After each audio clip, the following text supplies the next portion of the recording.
नमस्कार मेरे प्यारे बच्चों, कैसे हो आप सभी लोग। उम्मीद है कि आप सभी अच्छे होंगे, स्वस्थ होंगे और जो भी अभी समय आपको मिला हुआ है इस समय का भरपूर लाभ उठा रहे हैं।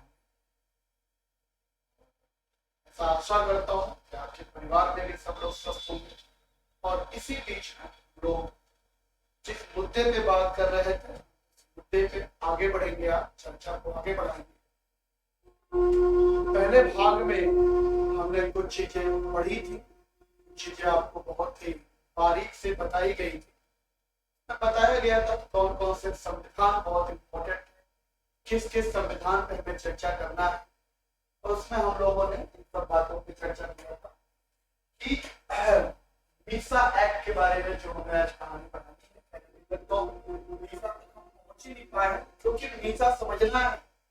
तो मीसा को समझने के लिए आपको उसके पीछे की पूरी बैकग्राउंड समझनी पड़ेगी, पूरी कहानी समझनी पड़ेगी। और भाग एक में हम लोगों ने उस कहानी के बारे में चर्चा किया था। उसमें एक नाम आया था जिनका भी आप अभी चित्र देख रहे हैं, जिनके नाम का डाक टिकट भी जारी हुआ था। आप सबको मालूम है कि इनके बारे में भी हमने बात किया था। एक गोपालन जी के बारे में बात किया था, समझ रहे होंगे। इसी के साथ इनका जो मुख्य मुद्दा था, जो ग्राउंड था, उसके बारे में भी चर्चा हम लोग आज ही की क्लास में करेंगे। कल की क्लास में मैंने आपको मेन अगर बात करें मुख्य चीजों पे जो हमने बात की थी वो प्रिवेंटिव डिटेंशन के बारे में बात किया था। इसका मतलब आपको समझाया था, इसके डेफिनेशन समझाया था और भाग एक में इसको एक्सप्लेन किया गया। लेकिन जो मुख्य चीजें कल की क्लास में रही, जहां पर हमने क्लोज किया था, प्रोसीजर एस्टैब्लिश्ड बाय लॉ और ड्यू प्रोसेस ऑफ लॉ, इन दोनों के डिफरेंस के बारे में आपको बताया था। चीजें शुरू कहां से हुई थी, आई कैसे। लेकिन इसके बीच में जो रोचक कॉन्ट्राडिक्शन था, रोचक कथाएं थी, रोचक बातें थी, आज हम भाग दो पे उन्हीं के बारे में चर्चा करेंगे। जैसा कि हमने देखा, गोपालन केस 1950 मद्रास कोर्ट के खिलाफ हुआ था और जैसे ही हमारे यहाँ प्रिवेंटिव डिटेंशन एक्ट लागू हुआ, सरदार वल्लभ भाई पटेल जी ने मंत्री थे और वाइस प्राइम मिनिस्टर थे, उन्होंने वो बिल पास कराया था। और उस बिल के पास होने के बाद इनकी सजा उस एक्ट के तहत 3 साल बढ़ा दी गई। मेनका गांधी के 1978 का जो एक केस था, उस समय जनता पार्टी थी, तो उस समय भी क्या हुआ था उसके बारे में भी करेंगे। और जो मुख्य मुद्दा है मीसा एक्ट, उसके बारे में तो बात करनी है। हैबियस कॉर्पस जो हुआ था, जिसपे मैंने आपको बताया सुप्रीम कोर्ट ने एक बहुत ही ऐसा फैसला सुनाया था हैबियस कॉर्पस में, जिस फैसले से ये कहा जा सकता है कि सुप्रीम कोर्ट की जो इमेज है वो धूमिल हुई। खैर उस सब पे चर्चा करेंगे और फुर्सत में सब पे बात करेंगे। क्लास थोड़ी सी लंबी होती है मेरी, जब भी मैं कॉन्सेप्ट टॉप पे वीडियो बनाता हूँ थोड़ा सा क्लास लंबी हो जाती है, क्योंकि मुद्दा ही ऐसा होता है। और मुद्दा को मेरा एक मानना है कि जब तक आप डिटेल में चीजों को नहीं जानेंगे, जब तक उस कहानी का बैकग्राउंड नहीं समझेंगे, तब तक आप एक शिक्षित वर्ग में नहीं गिने जाएंगे, तब तक आप अपनी बातों को सही से रख नहीं पाएंगे, अपनी बातों को सही से समझा नहीं पाएंगे लोगों को।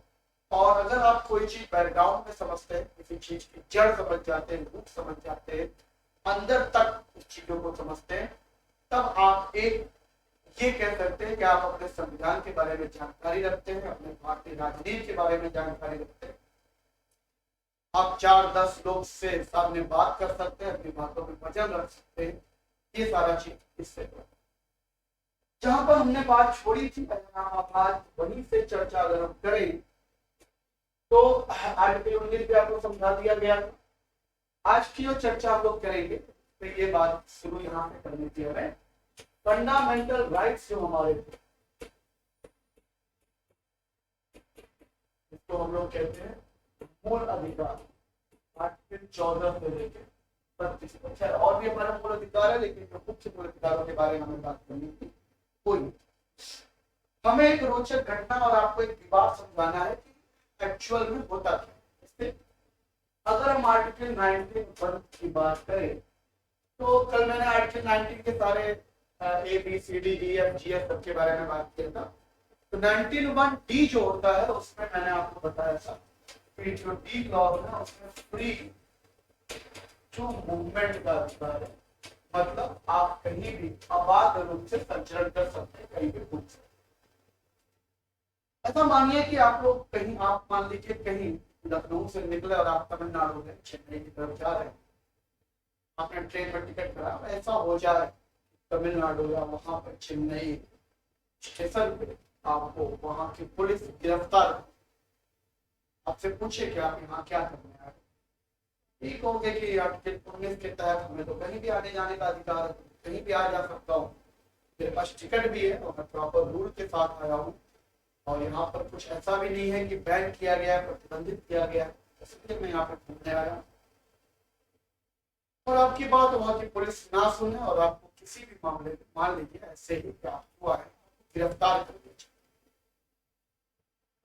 सब है नहीं, मैं एक कहानी बता रहा हूँ कि अगर मान लीजिए ऐसा हो जाता है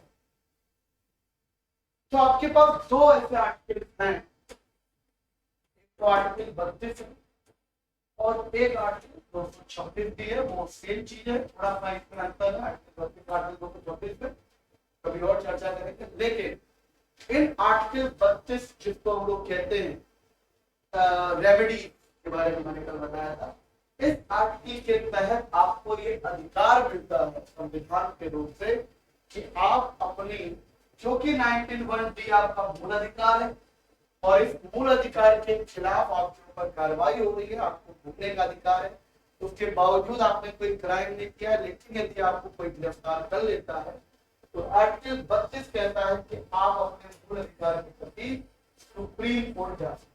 226 हाई कोर्ट के लिए होता है कि आप किसी भी चीज के लिए हाई कोर्ट जा सकते हैं अपने मूल अधिकार के लिए, और हाई कोर्ट जो होता है, थोड़ा सा बात करें 226 के ऊपर, सुप्रीम कोर्ट के पास ये पावर होती है कि वो केवल मूल अधिकार के हनन पे ही आप सुप्रीम कोर्ट जा सकते हैं।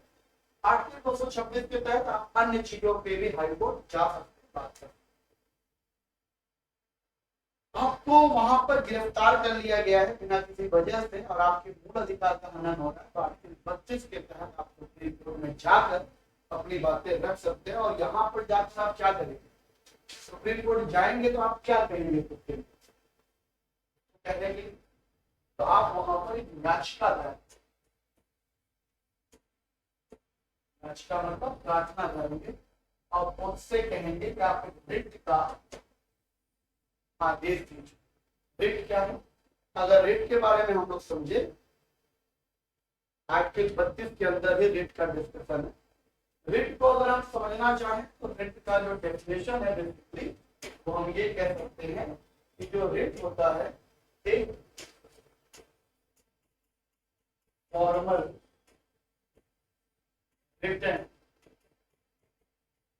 ऑर्डर, और ये किसी के अथॉरिटी द्वारा दिया जाता है रिट, आपको फॉर्मल रिटन। और ये जो आप रिट करते हैं, इससे ये आपका विशेषाधिकार है, प्रेरोगेटिव रिट कहलाता है, और ये सुप्रीम कोर्ट के पास अधिकार है। जैसे मान लीजिए मैं एक एग्जाम्पल समझाता हूँ, अगर आपने इतिहास पढ़ा होगा तो आपको मालूम है कि जहांगीर के समय ऐसा था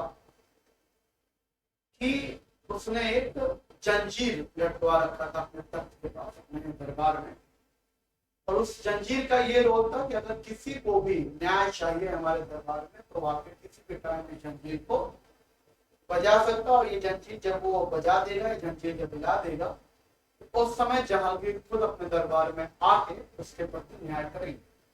ऐसा नहीं है कि जहांगीर के दरबार में न्यायपालिका नहीं थी, ऐसा नहीं है कि जहांगीर के दरबार में और अन्य अधिकारी काम नहीं कर रहे थे, सब कर रहे थे, सारे लोग काम कर रहे थे, लेकिन ये उसने विशेषाधिकार अपनी जनता को दे रखा था कि अगर किसी को ऐसा लगे कि अधिकारी लोग नहीं सुन रहे हैं या उसके न्याय या उसको न्याय नहीं मिल रहा है तो आके डायरेक्ट उससे मिल सकता है, जंजीर को बता देगा, जंजीर को मिला देगा, तो हम समझ जाएंगे कि उसको न्याय की आवश्यकता। यही चीज सुप्रीम कोर्ट के पास है कि ऐसा नहीं है कि सब कुछ काम हो रहा है, के बावजूद अगर कहीं पर भी आपको ऐसा लग रहा है कि आपके मूल अधिकार का हनन हो रहा है तो आप इस आर्टिकल के तहत आप सुप्रीम कोर्ट में आके रिट जारी कर सकते हैं, याचिका दायर कर सकते हैं। जो रिट आर्टिकल 32 में मेंशन है, उसके अलावा भी बहुत सारे रिट है, लेकिन जो प्रमुख रिट की अगर हम बारे में बात करें तो एक तो हैबियस कॉर्पस है, स्पेलिंग मिस्टेक हो तो आप इंटरनेट पे भी सर्च कर सकते हैं, गूगल पे सर्च कर सकते हैं। ऑब्वियस बात है, जिसका मतलब होता है बंदी प्रत्यक्षीकरण।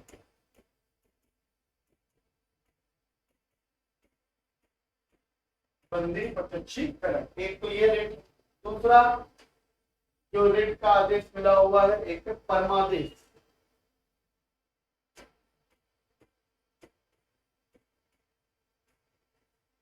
और एक और रेट है जो आप कह सकते हैं प्रतिषेध।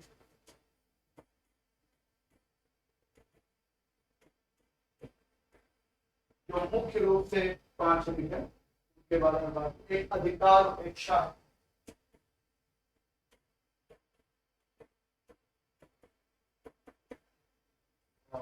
एक रेट और है जो 5वां सीरीज कहते हैं या फैसिलिया कहते हैं इसको। इसका हिंदी मुझे एक्चुअल में याद नहीं आ रहा, लेकिन इसकी जो अंग्रेजी है वो यही है, सीरीज एक तरीके से इसका नाम एक्चुअल में, हिंदी मुझे याद नहीं है। आर्टिकल 32 हम लोग जो आज के केस के बारे में बात करेंगे वो ये बंदी प्रत्यक्षीकरण। आप अगर गिरफ्तार हुए हैं या आप दो तरीके से गिरफ्तार हो सकते हैं और दो तरीके से आप केस कर सकते हैं। एक आर्टिकल 13(2) के बारे में भी आपने सुना होगा। ये जब मैंने केशवानंद भारती केस के बारे में बात किया था तो आपको समझाया। और एक आर्टिकल 32 जिसके बारे में अभी चर्चा कर रहा हूँ। ये दोनों चीजें क्या है, अगर हम बात करें आर्टिकल 13(2) और आर्टिकल 32। देखिए होता क्या है कि जब आपको गिरफ्तार वहां पे कर दिया गया तो आप सुप्रीम कोर्ट में जाके रिट जारी कर सकते हैं, हैबियस कॉर्पस कर सकते हैं।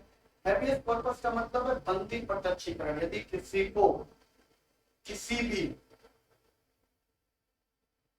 बिना किसी क्राइम के, बिना किसी बात यदि गिरफ्तार कर लिया गया है तो उस व्यक्ति के पास ये अथॉरिटी है, ये संविधान ने उसको विशेषाधिकार दिया है कि वो डायरेक्ट सुप्रीम कोर्ट में जाकर याचिका दायर कर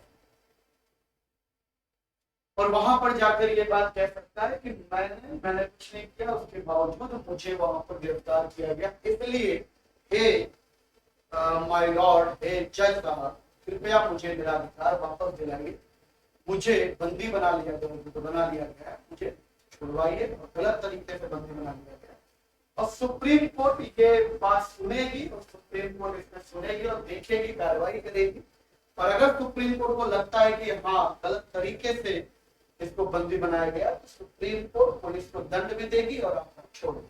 तो ये आर्टिकल 13(2) कहता है कि यदि आप किसी कानून के अंतर्गत आपको यदि गिरफ्तार किया गया है और आपको ये लगता है कि जो कानून यहाँ बनाया गया है वो कानून ही गलत है। केशवानंद भारती केस का वीडियो मेरा देखेंगे तो उसमें मैंने आर्टिकल 13(2) और आर्टिकल 368 इसको बहुत अच्छे से कायदे से पूरा एक्सप्लेन किया गया। वहां पर आप जाकर उस वीडियो को देख लोगे तो आपको ज्यादा समझ में आएगा। फिलहाल आर्टिकल 13(2) कहता है कि आप किसी कानून के तहत यदि आपको गिरफ्तार किया गया, कोई कानून बनाकर यदि गिरफ्तार किया गया, किसी विधि के द्वारा यदि आपको गिरफ्तार किया गया है और आपको अगर ऐसा लगता है कि नहीं ये कानून या ये विधि मेरे मूल अधिकार का हनन कर रहा है तो आप जाकर सुप्रीम कोर्ट पे यह केस कर सकते हैं इस कानून के खिलाफ। जैसे केशवानंद भारती केस भी यही था, सज्जन सिंह का जो केस था वो भी यही केस था।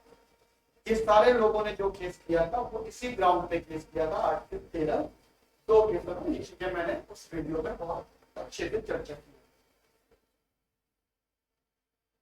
अब जब आर्टिकल 32 ये कहता है कि आप, या आर्टिकल 13(2) कहता है कि यदि आप किसी कानून के द्वारा किसी को बंदी बना लिए हो, या आर्टिकल 32 के अनुसार उसको लगता है कि आप गलत तरीके से उसको गिरफ्तार कर लिए हो, इन दोनों के तहत वो सुप्रीम कोर्ट में जा सकता है। और जब सुप्रीम कोर्ट में जाके वो याचिका दायर कर रहा है इसका मतलब सुप्रीम कोर्ट उस पर रिव्यू कर रही है। और जब सुप्रीम कोर्ट या जुडिशरी जब किसी भी कानून पे रिव्यू करती है, कानून के तत्व को समझती है, कानून के सब्सटेंसेस को समझती है, तो इसका ये मतलब है कि जो हमारा सुप्रीम कोर्ट है, जो हमारा रूल है, जो हमारा नियम है, तो किस पे काम कर रहा है बेटा? आप कह सकते हैं ड्यू प्रोसेस लॉ। यहाँ से यह बात हमें समझ में आई कि हमारा जो कानून है वो ड्यू प्रोसेस लॉ पे काम करता है। जैसा कि कल की क्लास में मैंने आपको समझाया कि दो तरीके के लॉ होते हैं, प्रोसीजर एस्टेब्लिश्ड बाय लॉ और ड्यू प्रोसेस। और इस हरकतों से मैंने आपको बताया था कि जब जुडिशरी केवल और केवल प्रोसेस चेक करती है, जब जुडिशरी केवल और केवल प्रोसीजर चेक करती है, जब जुडिशरी, जैसे मान लीजिए कल भी बताया था, आज भी थोड़ा रिकॉल करा देता हूँ, यदि संसद ने कोई विधि बना लिया है, कोई नियम बना लिया है, तो वो नियम फॉलो हो रहा है, तो उसमें जुडिशरी के पास केवल और केवल इतनी अथॉरिटी होती है कि वो जाकर केवल और केवल यह चेक करे संसद ने जो विधि बनाई है उस विधि के अंतर्गत कार्रवाई हो रही है कि नहीं हो रही। लेकिन ड्यू प्रोसेस लॉ के अंदर जुडिशरी के पास ये पावर होता है कि संसद ने जो कानून बनाया है वो कानून सही है कि गलत, कानून के तत्व पे भी वो कमेंट्स कर सकती है, उस तत्व को भी खारिज कर सकती है, उस कानून पे भी चेक कर सकती है, रिव्यू कर सकती है और बदल सकती है। और जब हम बात आर्टिकल 32 के तहत आपसे कह रहे हैं कि हमारे आर्टिकल 32 और आर्टिकल 13 के तहत जब मैं बात कर रहा हूं कि आपको गिरफ्तार कर लिया गया है 13(2) के तहत और आर्टिकल 32 के तहत, और आप सुप्रीम कोर्ट जा सकते हैं, सुप्रीम कोर्ट उस पर रिव्यू कर सकती है, इसका मतलब ये हुआ कि हमारा जो कानून है वो किस पे काम कर रहा है, ड्यू प्रोसेस लॉ पे।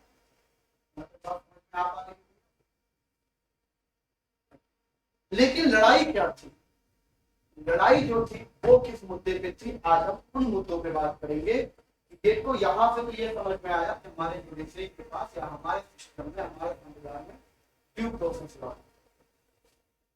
मैंने आपको आर्टिकल 21 के बारे में बताया था कि आर्टिकल 21 एक्चुअल में क्या, कल की क्लास में मैंने आर्टिकल 21 बताया। आर्टिकल 21 में दो चीजें था, राइट टू लाइफ मतलब जीवन का अधिकार,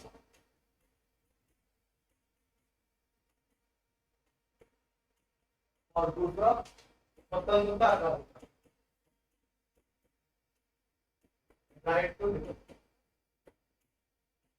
और इस कानून में क्या लिखा हुआ है, साफ साफ करिए, किस कानून में लिखा हुआ है कि यदि किसी भी व्यक्ति की राइट टू लाइफ, जीवन का अधिकार और उसके स्वतंत्रता का अधिकार ये लिया जा सकता है किसके द्वारा, एक विधि बना के द्वारा, जो विधि क्या होगा, प्रोसीजर एस्टैब्लिश्ड बाय लॉ। मतलब जो बाकी हमारे आर्टिकल्स हैं उसमें तो ड्यू प्रोसेस ऑफ लॉ काम कर रहा है, मतलब जुडिशरी की पावर समझ में आ रही है। लेकिन आर्टिकल 21 के अंतर्गत ये वाला शब्द लिखा है प्रोसीजर एस्टैब्लिश्ड बाय लॉ। इसका मतलब है कि यह संसद जो है वो विधि बनाकर आपके जीवन का अधिकार आपसे ले सकती है, आपके स्वतंत्रता का अधिकार आपसे छीन सकती है। इसी का विरोध, बहुत दिक्कत हुई, ऐसा लगा कि जैसे ये गलती से लिख दिया गया, क्योंकि हमारे पूरे संविधान में सब कुछ जो है वो ड्यू प्रोसेस लॉ के तहत हो रहा है। मतलब जिसमें जुडिशरी जो है वो पावर में है, जुडिशरी रिव्यू कर सकती है। आर्टिकल 21 जो है वो पीबीएल के अंतर्गत कैसे काम कर सकता है, मतलब प्रोसीजर एस्टैब्लिश्ड बाय लॉ के अंतर्गत केवल एक ही नियम आर्टिकल 21 के अंतर्गत ये लिखा हुआ है कि हम आपको जो आपके जीवन का अधिकार होगा, स्वतंत्रता का अधिकार होगा, वो प्रोसीजर एस्टैब्लिश्ड बाय लॉ। मतलब तो प्रोसीजर एस्टैब्लिश्ड बाय लॉ का मतलब मैंने आपको हिंदी में क्या बताया था, उसका जो हिंदी शब्द था मैंने आपको बताया था कि प्रोसीजर एस्टैब्लिश्ड बाय लॉ जो होता है बेसिकली वो किस पे काम करता है, मतलब उसकी जो हिंदी थी वो ये थी कि कानून बना, ठीक है।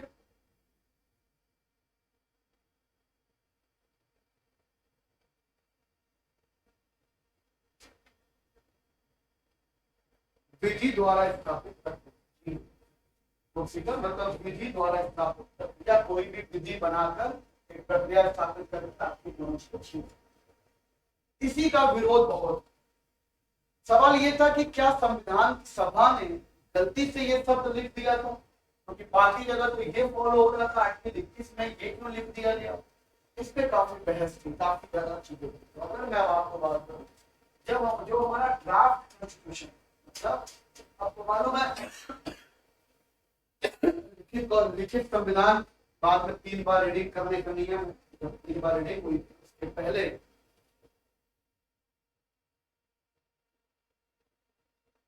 अगर हम बात करें तो हमारे ड्राफ्ट कॉन्स्टिट्यूशन के अंदर ये चीजें लिखी गई थी। ड्राफ्ट कॉन्स्टिट्यूशन जब बन रहा था, जब बना था हमारा संविधान, ऐसा नहीं था, उसमें भी यही लिखा गया था ड्यू प्रोसेस का।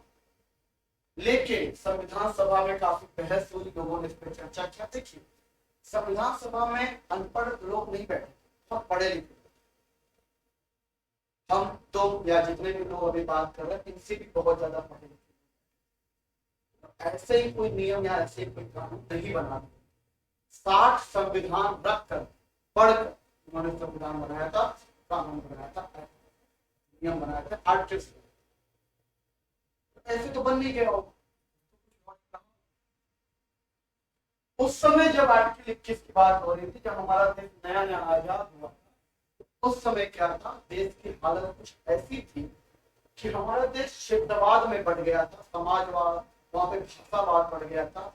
मतलब भारत पाकिस्तान के बंटवारा चल ही रहा था, हिंदू मुस्लिम चल रहा था। तो वहां पे बहस इस बात पर हुई, अगर कल को हमारे देश में किसी ने अगर ये ठान लिया कि हम अराजकता फैलाएंगे, देश को तोड़ने के काम करेंगे, इतनी मुश्किल से हमारे देश को छोटी सी नन्ही मुन्नी आजादी मिली है, इस आजादी को खत्म करने का प्रयास किया।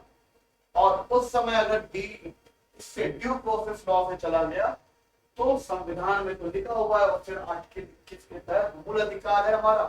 तो जब आप कानून की तरफ जाओगे तो सुप्रीम कोर्ट उनको छोड़ देगा, और सुप्रीम कोर्ट जब वो छोड़ देगा उनको, तो फिर जाके हमारे देश में अराजकता फैला सकता।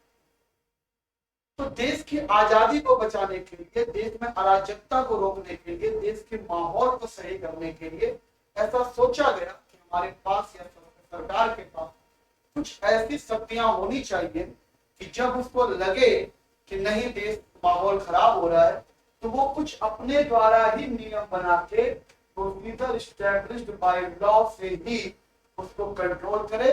मतलब साफ था कि पूरे देश की आजादी को बचाने के लिए कुछ लोगों की आजादी पर बंदिशें लगाना आवश्यक था। और उस समय जब ये बात हुई तो फिर आर्टिकल 21 में जो डीपीएल ड्यू प्रोसेस लॉ लिखा हुआ था, इसको काट कर जानबूझकर प्रोसीजर एस्टैब्लिश्ड बाय लॉ लिखा गया। देश का माहौल देखकर उस समय ये चीज लिख दी गई। उस समय तक तो लोगों को यही लगा कि ये दोनों ही चीजें एक हैं, ईवीएल और डीपीएल दोनों ही चीजें क्या हैं, एक है। मतलब जो प्रोसीजर एस्टैब्लिश्ड बाय लॉ, इसमें भी जुडिशरी अपना राय रख सकते, इसमें भी जुडिशरी सोच सकते, लेकिन ऐसा था नहीं, दोनों का नाम ही अलग। ड्यू प्रोसेस लॉ जो था उसमें जुडिशरी पावर में आ सकती है, जुडिशरी रिव्यू कर सकती है। इसमें जुडिशरी केवल और केवल प्रोसेस चेक करेगी कि जिस प्रोसेस के तहत चीजें हो रही हैं वो सही है। और ये एक्ट की लिखित में जानबूझ के लिखा गया था। ये हुआ था कि बाकी जो है वो ड्यू प्रोसेस लॉ के अंतर्गत चलने दी है, उसमें कोई समस्या नहीं है।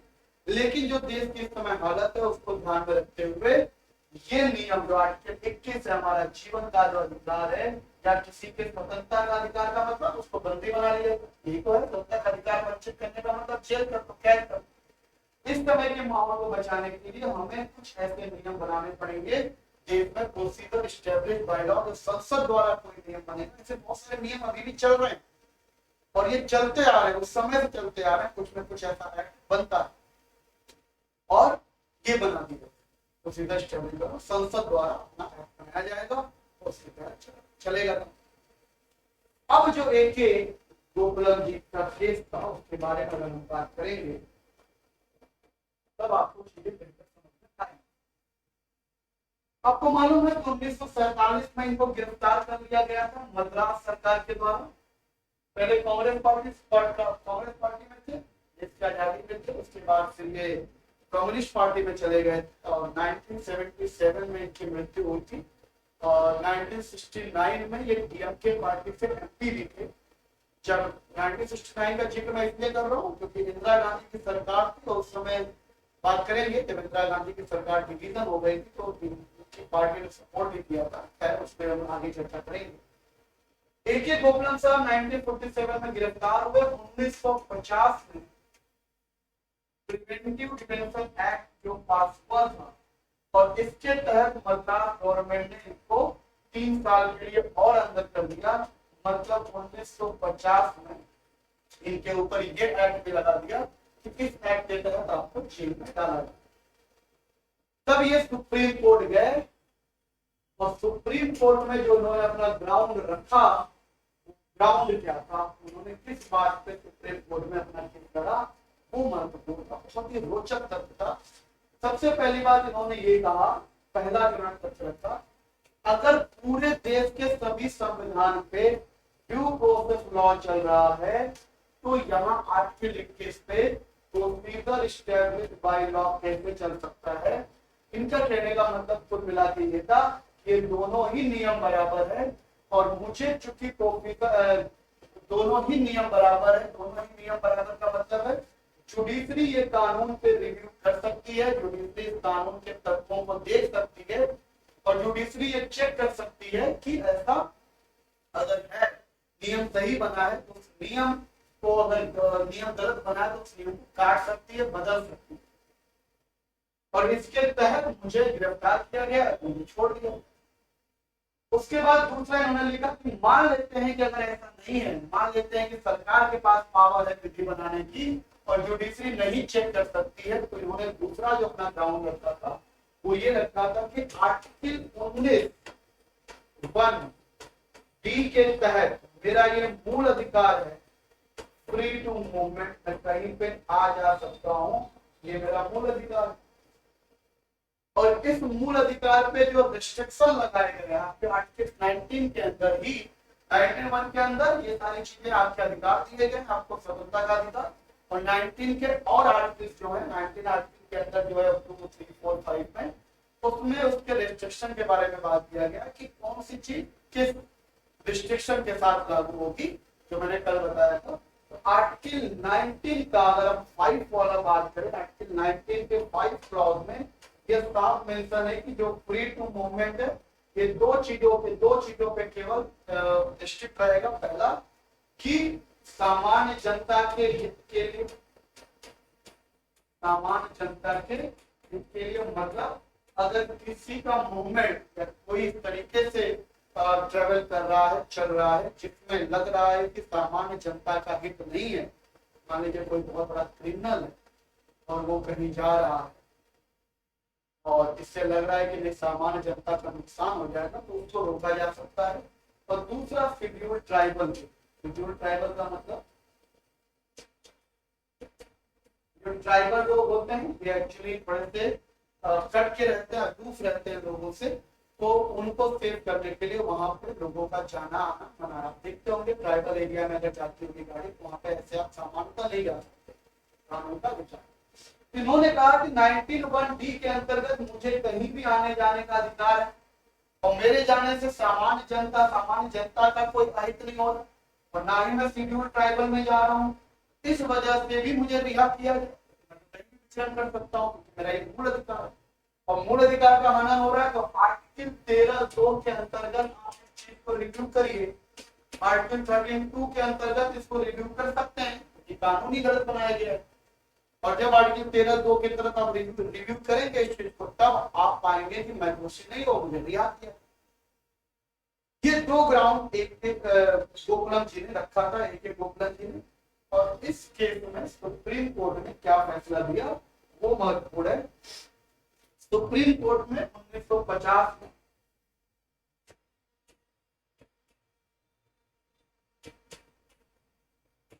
इस केस पे फैसला दिया, 1950 में सुप्रीम कोर्ट ने यहाँ पे साफ साफ कहा, इस फैसले में एक गोकुलम के एक केस पर साफ साफ कहा कि ड्यू प्रोसेस लॉ जो है और प्रोसीजर एस्टैब्लिश्ड बाय लॉ जो है वो दोनों बराबर नहीं है। तो पहली चीज, अगर जो प्रोसीजर एस्टैब्लिश्ड बाय लॉ के तहत अगर आपको गिरफ्तार किया गया है तो उसमें जुडिशरी जो है वो केवल और केवल प्रोसेस चेक करेगी और उस प्रोसेस के अंतर्गत आप सही है, मतलब सही प्रोसेस फॉलो हो रहा है तो आप अंदर ही देंगे। सेकंड फैसला जो उन्होंने सुनाया, उन्होंने कहा कि देखिए आर्टिकल 21 और आर्टिकल 19 आप दोनों पे एक साथ केस नहीं लड़ सकते हैं, क्योंकि आर्टिकल 21 का आर्टिकल 19 से कोई रिलेशन नहीं है। अगर आपको आर्टिकल 21 के तहत बंद किया गया है तो ऐसा नहीं है कि आप आर्टिकल 19 का बेस बनाकर आप उसमें लड़िए, क्योंकि दोनों ही स्वतंत्रता का अधिकार और आर्टिकल 21 के अंदर ही आर्टिकल 19 आ जाता है। तो इसीलिए ये नहीं है कि आप इस आर्टिकल के तहत बंद है तो ये आर्टिकल लगा के आप छूट जाए, ऐसा नहीं है। ये सुप्रीम कोर्ट के 6 जजों की टीम थी। 1950 में कितने जज थे?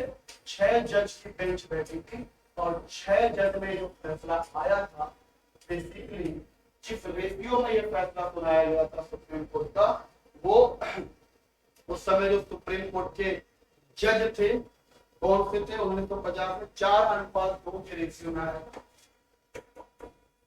मतलब 4 जजों ने उनके खिलाफ फैसला दिया था, 2 जज इसके खिलाफ थे। वो कह रहे थे कि नहीं, ऐसा नहीं होना चाहिए, procedure established by law, DPR दोनों चीजें बराबर होनी चाहिए। ये उस समय 2 जजों का मानना था। लेकिन सुप्रीम कोर्ट में ये नियम है कि मेजॉरिटी बेंच, जिसकी तरफ ज्यादा जज रहते हैं वही फैसला माना।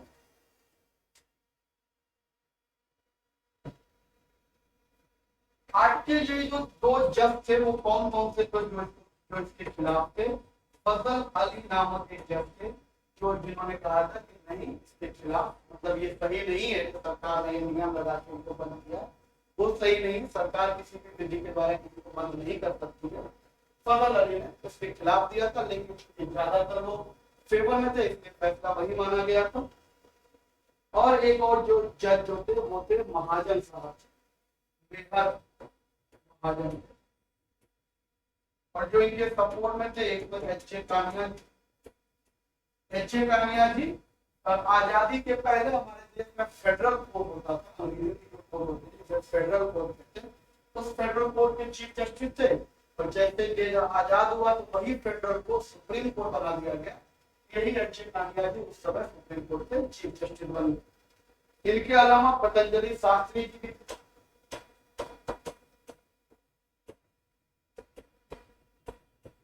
चीफ जस्टिस थे। पतंजलि शास्त्री, मुखर्जी जी भी थे,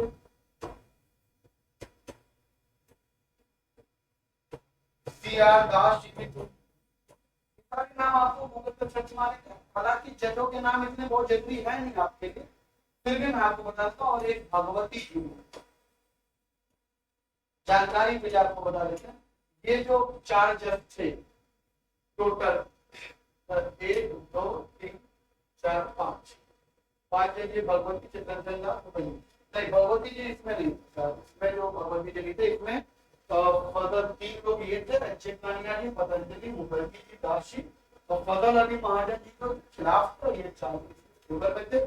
और ये मामला इनके खिलाफ हुआ एक मुद्दन पे, तो यहाँ पर ये केस बन।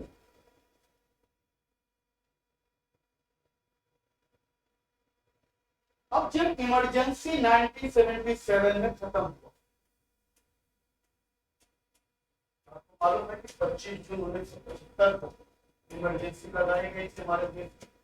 अचानक इंदिरा गांधी ने 1977 में इमरजेंसी खत्म करवाया और चुनाव की घोषणा कर दी कि हमारे देश में चुनाव किया जाए। उसी समय 1977 के चुनाव में आपको मालूम है कि जनता पार्टी जीत गई, इंदिरा गांधी हार गई, जनता पार्टी की सरकार बनी। मेनका गांधी की अगर हम बात करें, मेनका गांधी 1978 का केस भी बहुत मशहूर हुआ। और मेनका गांधी का जो 1978 का केस था वो ये था कि मेनका गांधी जी ने, देखिए उस समय जो हालात थे इमरजेंसी के दौरान, सरकार इस ताक में थी जब अपनी सरकार आ जाएगी चुन चुन के बदला लिया जाए। 1978 में मेनका गांधी जी ने पासपोर्ट बनवाया और जनता पार्टी की सरकार को यह लग गया कि मेनका गांधी के बारे में आप जानते होंगे, संजय गांधी की वाइफ थी।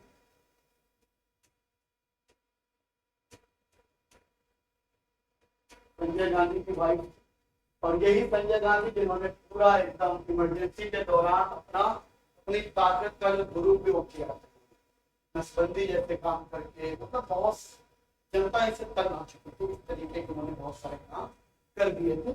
इसी की भाई मेनका गांधी ने अपना पासपोर्ट बनवाया और जनता पार्टी को लगा कि कहीं ये लोग विदेश भागने की प्लानिंग न कर रहे हो, तो इनका पासपोर्ट जो है वो पार्टी द्वारा जब्त कर लिया गया और जब्त भी किससे किया गया, प्रोसीजर एस्टैब्लिश बाय लॉ के अंतर्गत किया गया। तो मेनका गांधी ने सुप्रीम कोर्ट में केस किया। ये था मेनका गांधी का केस।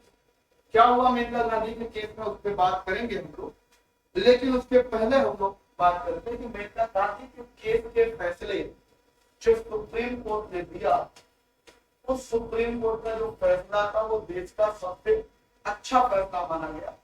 और उस समय सुप्रीम कोर्ट को यह फैसला अच्छा फैसला इसलिए भी देना जरूरी था क्योंकि ठीक उसी के पहले 1976 में जब हमारे सुप्रीम कोर्ट के पास हैबियस कॉर्पस केस आया था और इस केस में सुप्रीम कोर्ट ने एक ऐसा फैसला दिया था जिस फैसले की वजह से सुप्रीम कोर्ट की जो इमेज थी वो धूमिल हो गई थी, मतलब एक कलंक लगा था। क्या था वो हम चर्चा करेंगे अभी इस पे, लेकिन वो कलंक लगा। तो 1978 में उनको ये कलंक धुलने का मौका मिला, अपनी इमेज बचाने का मौका मिला, अपनी साख बचाने का मौका मिला। और इसलिए 1978 में मेनका गांधी के केस में सुप्रीम कोर्ट ने बहुत ही सारे अहम फैसले सुनाए। क्या सुना है उस पर भी बात करेंगे, लेकिन पहले हम लोग बात कर लेते हैं मेनका गांधी केस में जो हुआ था। उसी के पहले जो हैबियस कॉर्पस केस हुआ था और सुप्रीम कोर्ट का सबसे गंदा फैसला माना गया था, जिसमें 4:1 5 जजेस की बैठी थी और 4 लोग सरकार के फेवर में आ गए थे और 1 लोग सरकार के अगेंस्ट में थे और उनका नाम था हंसराज। और चीन नामी चीन जज थे और सरकार के खिलाफ खड़े हुए थे। इसीलिए सरकार ने बाद में जो ये 4 जजों में एक जज थे एन रे, एक जज थे मिर्जा बेग, एन रे को बना दिया गया था चीफ जस्टिस ऑफ इंडिया। और उस समय चीफ जस्टिस ऑफ इंडिया का प्रोसेस क्या है, जो सबसे बड़े जज होते हैं, जो सबसे पुराने जज होते हैं, सबसे बड़े जज होते हैं, उनको सीनियर मोस्ट जजों को चीफ जस्टिस बनाया जाता है। उस समय senior most justice Hansraj Khanna ji, इनको ना बना के एन रे को इंदिरा गांधी ने चीफ जस्टिस बना दिया था, जिसकी वजह से इन्होंने फिर अपना इस्तीफा भी दे दिया था। इसी बात से दुखी होगा, लेकिन क्यों ऐसा किया गया था वो आप यहाँ पे समझ ही गए होंगे, क्योंकि इन्होंने सरकार के खिलाफ फैसला दे दिया था हैबियस कॉर्पस के अंदर। ये 4 लोग इनके फेवर में। तो इसी साथ को इसी हैबियस कॉर्पस का जो फैसला था बताएंगे नहीं क्या था, लेकिन इसी फैसले की साथ को बचाने के लिए मेनका गांधी के केस में 7 लोगों के जज बैठे थे, 7 जज की बेंच पर। अच्छा 7 जज की क्यों बैठी थी, क्योंकि जब कभी भी ऐसा होता है कि पुराने फैसले को पुनर्विचार करना होता है, पुराने फैसले का रिव्यू करना होता है, तो पुराना फैसला जो जितने लोग जज बैठ के दिए होते हैं उससे ज्यादा जज बैठते हैं, तब जाके पुराने फैसले पर पुनर्विचार होगा। तो इस केस में AK गोपलन का केस अगर आप याद करो तो मैंने क्या बताया था, जिसमें कितने जज बैठे थे AK गोपलन के केस में 6 जजों की बेंच। और चूंकि यही मामला रिव्यू करना था मेनका गांधी के केस में, क्योंकि ये भी मामला PEPL का था, प्रोसीजर एस्टैब्लिश्ड बाय लॉ और ड्यू प्रोसेस ऑफ लॉ का था। तो मेनका गांधी के 6 से ज्यादा जज बैठना लाजमी था, तो 7 जज बैठे थे। और इस 7 जज की अगर हम बात करें तो इस 7 जज के अंतर्गत अगर हम बात करें तो सबसे प्रमुख चीज ये है 7 जजों में 7:0, मतलब 7 के 7 जजों ने फैसला क्या दिया था वो मैं आपको बता देता हूँ। इन्होंने 7 जजों ने क्या फैसला दिया, साफ इसमें साफ इन्होंने AK गोपलन केस को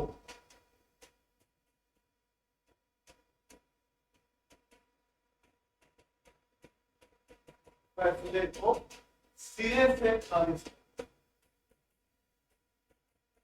जो सुप्रीम कोर्ट ने उस समय जो फैसला दिया था AK गोपलन का 1950 में, कि 1978 में जाके उस फैसले को एकदम खारिज कर दिया।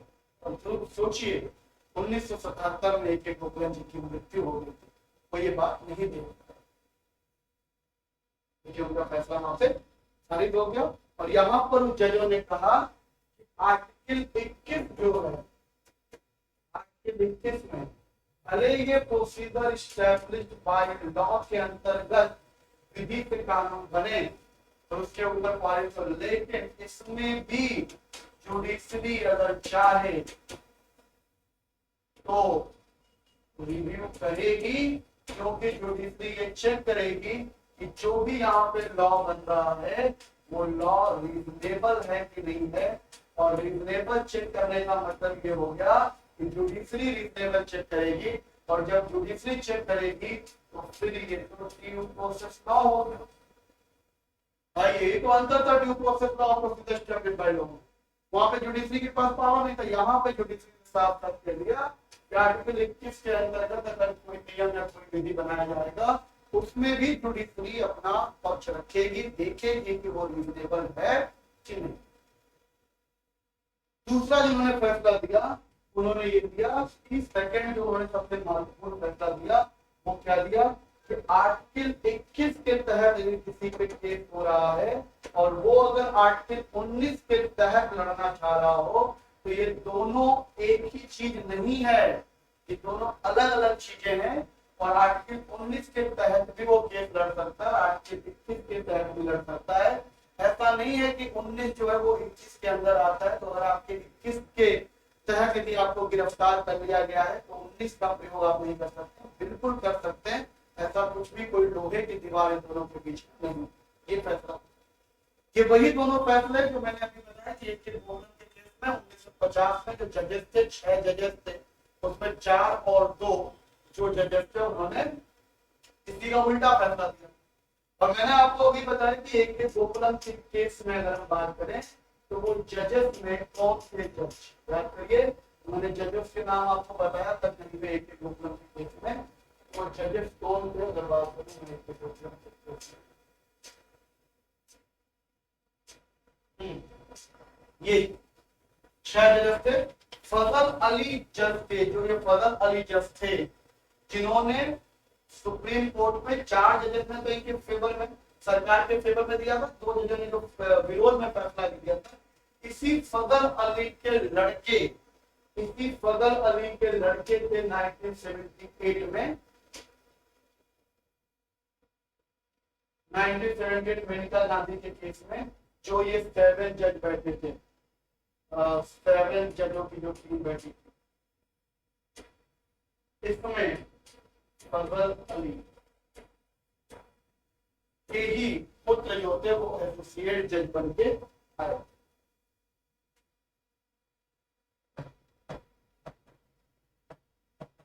इसका नाम था, उनके पुत्र से फजल अली के ही बेटे थे मुर्तजा फजल, मुर्तजा। ये संबंध देखिए, रिलेशन देखिए। इतना ही नहीं, उन्होंने तीसरा फैसला भी यहाँ के जजेस ने दिया। क्या दिया कि जीवन का अधिकार का मतलब केवल जीवन छीनना ही नहीं है, किसी का गरिमापूर्ण जीवन जीना ही जीवन का अधिकार माना जाएगा। मतलब आत्मसम्मान के साथ उसको जीवन जीना। अगर आप किसी के आत्मसम्मान को भी ठेस पहुंचा रहे हैं तो इसका मतलब आप उसके जीवन के अधिकार को छीन रहे हैं। स्वतंत्रता का अधिकार भी इन्होंने कहा कि स्वतंत्रता का अधिकार केवल कैद कर लेना ही नहीं है, केवल जेल में डाल लेना ही नहीं है। स्वतंत्रता का अधिकार बहुत बड़ा अधिकार है। आर्टिकल 21 में जो राइट टू लिबर्टी है उसके अंदर सारे अधिकार आएंगे और सारे अधिकार और भी जोड़े जा सकते हैं। और इन्हीं के बाद जब आर्टिकल 21 में कई सारी चीजें जोड़ी गई, जो आपका मूल अधिकार बना, जो आपका अधिकार बना, जैसे एकांत का अधिकार अभी हाल ही में पास हुआ था, प्राइवेसी, वो भी आर्टिकल 21 में जोड़ा गया। भरपूर नींद का अधिकार भी जोड़ा गया आर्टिकल 21 में। एडल्ट्री का जो केस था वो भी आपका अधिकार जोड़ दिया गया। मतलब उसके बाद दरवाजे खुल गए और फिर उसके अंदर स्वतंत्रता के अधिकार के अंदर कई सारी चीजें डाली गई। तो ये फैसला 1978 में मेनका गांधी के केस में आया था। और ये फैसला जब सरकार ने सुप्रीम कोर्ट में किया तो कहीं जाके फिर ये फैसला देश हित में हुआ और देश जीत गया।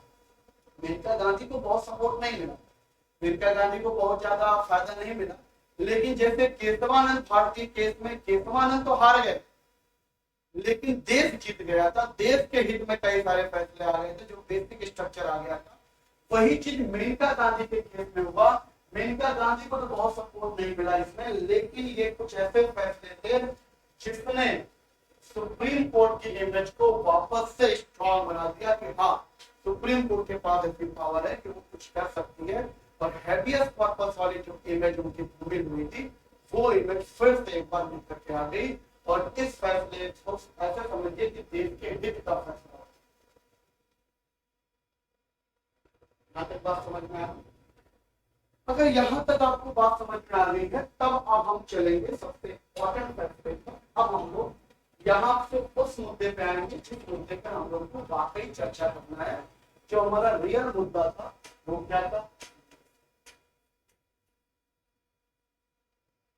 Maintenance of internal security act.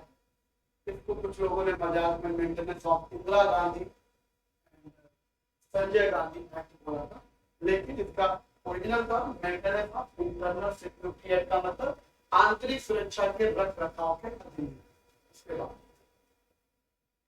और इससे जुड़ा हुआ आर्टिकल कौन सा है? आर्टिकल 22 से जुड़ा हुआ है। क्या है आर्टिकल 22? आर्टिकल 22 के अंदर डिटेंशन का प्रावधान मैं आपको कल भी बताया था। आइए, डिटेंशन का मतलब निरुद्ध या निरोध। पहले पार्ट में भी मैंने आपको बताया। ये पार्ट अगर आप देख रहे हैं डायरेक्ट, पहला पार्ट अगर आपने छोड़ दिया है तो मैं आपसे रिक्वेस्ट करूंगा कि आप पहला पार्ट जब इसका देखेंगे तब आपको भाग को ज्यादा बेहतर से समझ में आएगा, क्योंकि उसी के आगे की बातें चलती है, उसी के आगे की चर्चा चलती है। वरना आप रिकलेक्ट नहीं कर पाएंगे, आप लिंकिंग नहीं कर पाएंगे। अगर आप डायरेक्ट ये वाला पार्ट देखेंगे और पार्ट वन नहीं देखेंगे तो आप लिंक नहीं कर पाएंगे, फिर आपको चीजें लगेगा कि कुछ इधर उधर चल रही है गाड़ी। लेकिन जब आप पार्ट वन और पार्ट टू दोनों साथ में देखेंगे, क्रम में देखेंगे, पहले पार्ट वन फिर पार्ट टू, तब आपको ये चीजें बहुत बेहतर तरीके से समझ में आएगी। तो ये कहानी आप समझ पाएंगे कि एक्चुअल में बात क्या है। आर्टिकल 22 डिटेंशन के अंदर दो तरीके के डिटेंशन के बारे में कल मैंने चर्चा आपसे किया था। दो तरीके के डिटेंशन हुआ था। एक मैंने आपको बताया था दंडात्मक निरोध,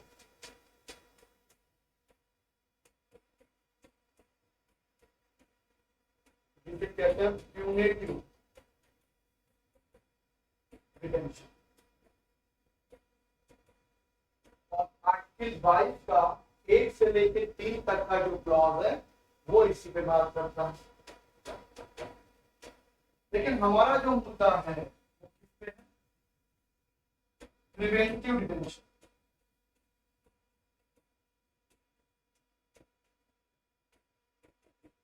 जिसको कहते हैं प्रिवेंटिव डिटेंशन का मतलब होता है, मैंने कल भी बताया था आपको, निरोधक निवारक निरोध।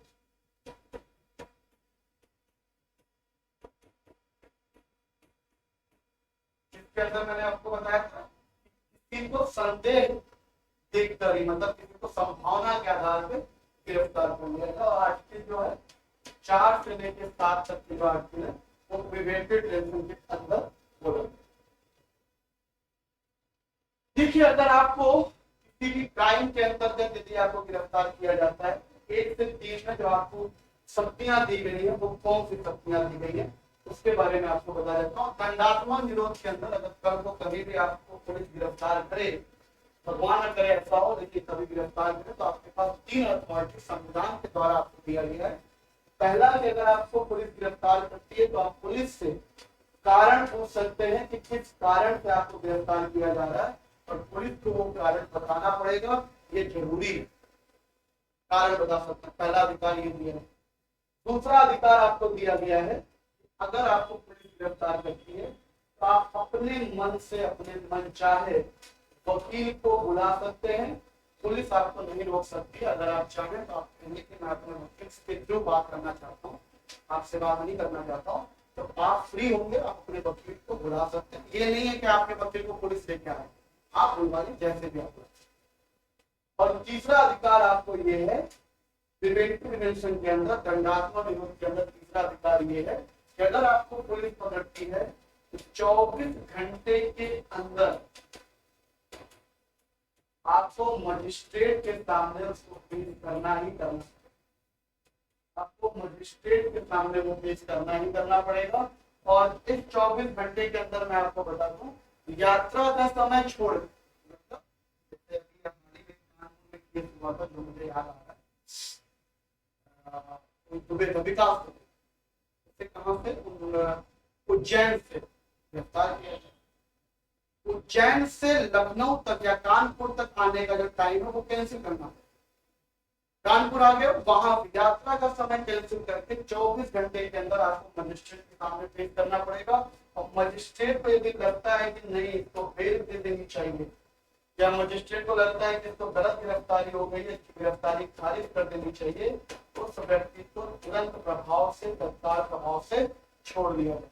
और अगर मजिस्ट्रेट को लगता है कि इसको रिमांड में रखना चाहिए तो फिर मजिस्ट्रेट उसको रिमांड में रख सकता है। मतलब आगे की गिरफ्तारी मजिस्ट्रेट के ऊपर डिपेंड होगी। पुलिस आपको केवल 24 घंटे तक ही गिरफ्तार कर सकती है। तो अलग बात है कि पुलिस बहुत चालू होती है, वो छुट्टी के एक दिन पहले गिरफ्तार करती है। मान लीजिए कल संडे है, परसों दिवाली है या होली है, कोई त्योहार है, तो आज शाम में आपको उठा लेगी, तो 2-3 दिन का टाइम मिल जाता है। लेकिन इसमें भी मजिस्ट्रेट को यह अथॉरिटी है, पुलिस से पूछ सकती है कि ऐसी कौन सी जल्दी थी कि आप उसी दिन शाम को क्यों, तो आपको मालूम है कि छुट्टी होने वाली, तो सरकार ये सवाल पुलिस से पूछा जाता है। ये प्रिवेंटिव डिटेंशन के अंदर आपको संविधान के द्वारा एक पावर दिया गया है कि आप एक 3 अधिकार ले सकते। प्रिवेंटिव डिटेंशन के अंदर क्या है उसके बारे में हम बात करेंगे। प्रिवेंटिव, और इसके बारे में एक बात और बता दूं, एक केस हुआ था बहुत बड़ा दंडात्मक विरोध के बारे में। केस तब कभी हम उस पर अलावा कभी किसी और दिन चर्चा करेंगे। टीके बसु के नाम, और उसमें सुप्रीम कोर्ट ने बकायदा वो सारे नियम, सारे कानून बताया था कि पुलिस किस तरीके से किसी को गिरफ्तार कर सकती है और क्या क्या एक व्यक्ति का अधिकार होता है, वो सारी चीजें बताई गई। आप कभी किसी पुलिस स्टेशन पे जाए तो वहां देखेंगे डीके बसों के जो रखे होते हैं, लगे होते हैं दीवारों पे क्या है।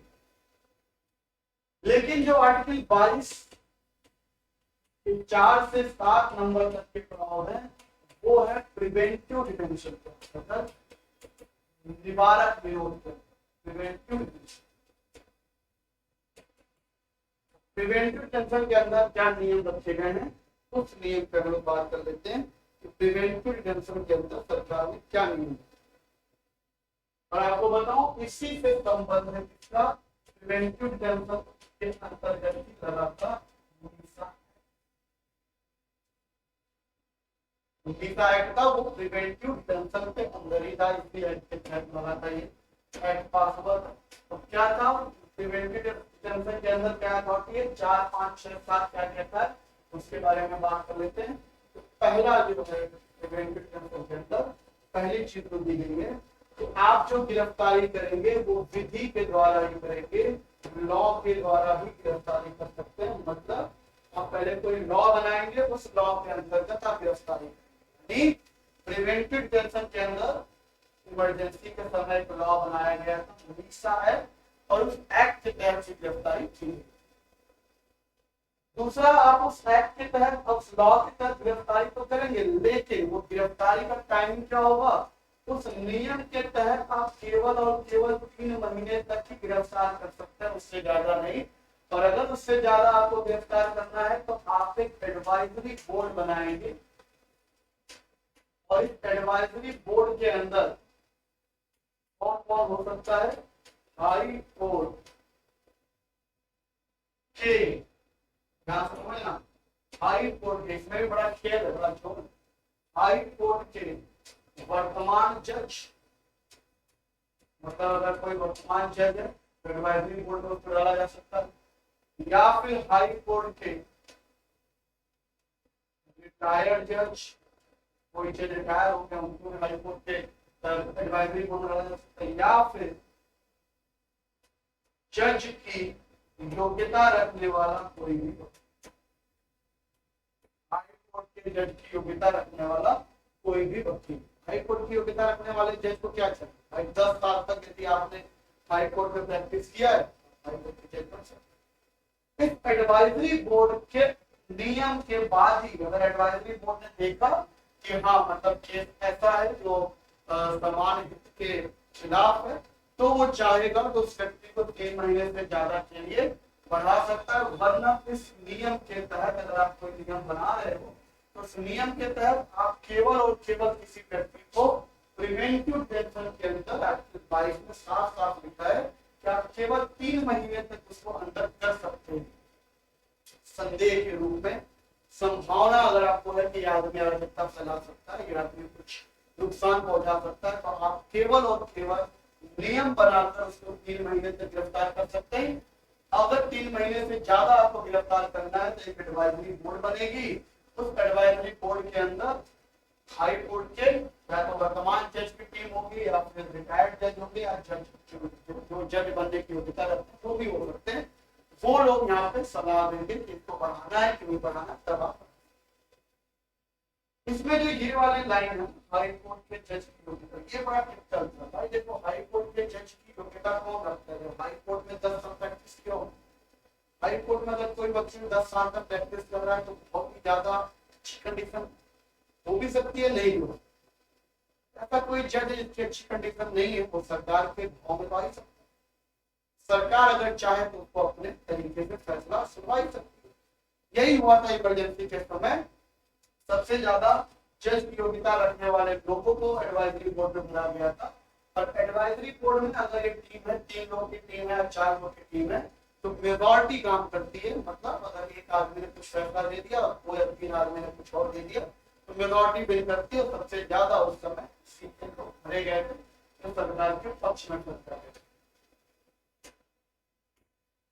तीसरा नियम इसके अंतर्गत प्रिवेंटिव डिटेंशन के अंतर्गत तीसरा रूल जो है वो ये है कि कारण आपको बताना पड़ेगा। आपने जिसको भी 3 महीने के लिए गिरफ्तार किया है आपको कारण बताना पड़ेगा, और कारण जो है वो 5 से 14 दिन के अंदर ही आपको बताना पड़ेगा कि आप किस कारण से उसको गिरफ्तार किए हैं। और चौथा नियम ये है कि जिसको भी आपने गिरफ्तार किया है वो अपनी प्रेजेंटेशन रख सकता है, वो बता सकता है सबको सामने कोर्ट को या आपको या पुलिस को कि मैं किस तरीके से, मतलब इसके अपने विचार भी है, अपने विचार भी प्रकट कर सकता है। ये प्रिवेंटिव डिटेंशन के अंदर चौथा रूल है। और ये 4 नियम थे प्रिवेंटिव डिटेंशन के अंदर, जिनको फॉलो नहीं किया गया या फिर किया गया वो देखेंगे। 1950 में ये एक्ट पारित हुआ था। आपको मालूम नहीं है कि 1950 में सरदार वल्लभ भाई पटेल ने इस एक्ट को पारित किया था 1950। और ये ऐसा एक्ट था कि हर 1 साल के लिए, मतलब अगर आपको लगे कि आप इसको 1 साल के लिए एक्सटेंड कर सकते, एक्सटेंड किया गया। एक्सटेंड करते करते करते करते 1969 में 1969 प्रिवेंटिव डिटेंशन एक्ट जो है वो खत्म कर दिया।